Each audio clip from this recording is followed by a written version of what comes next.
പത്തരമാറ്റ് സീരിയലിൻ്റെ ഏറ്റവും പുതിയ പ്രൊമോ റിവ്യൂയിലേക്ക് എല്ലാ കൂട്ടുകാർക്കും സ്വാഗതം. അങ്ങനെ അനാമികയുടെ അച്ഛനും അമ്മയും കടുത്ത വാശിയിലാണ്.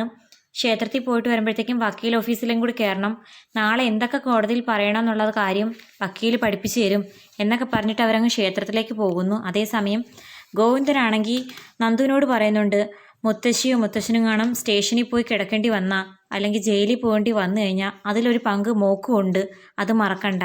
ക്ഷേത്രത്തിൽ വെച്ച് അനന്തമൂർത്തി സാറിനെയും മുത്തശ്ശിയെയും അനാമികയും അച്ഛനും അമ്മയും കാണുന്നുണ്ട്. ഒന്നും രണ്ടും പറഞ്ഞ് കവളത്തടിക്കുകയൊക്കെ ചെയ്യുന്നുണ്ട് മൂർത്തി സാറ്.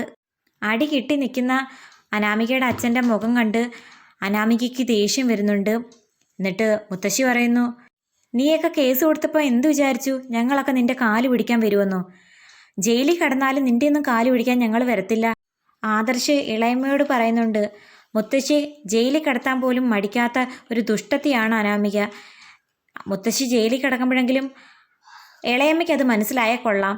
അതേസമയം നന്ദു ആണെങ്കിൽ അച്ഛനോട് പറയുന്നുണ്ട്, അനന്തപുരി തറവാട്ടിലെ ആരെങ്കിലും ജയിലിൽ കിടക്കേണ്ടി വന്നു കഴിഞ്ഞാൽ അത് ഇവർ കാരണമാണെങ്കിൽ അച്ഛൻ്റെ മോളുടെയും നടുവിടിച്ച് കലക്കി ഇഴഞ്ഞ് നടക്കുന്ന പരുവത്തിനാക്കിയതിന് ശേഷം ഞാൻ എൻ്റെ യൂണിഫോം അഴിച്ചു വെക്കുമെന്ന്. അപ്പം കട്ടക്കലിപ്പിലാണ് നന്ദുവും. എന്താകുമെന്ന് കാത്തിരിക്കാം.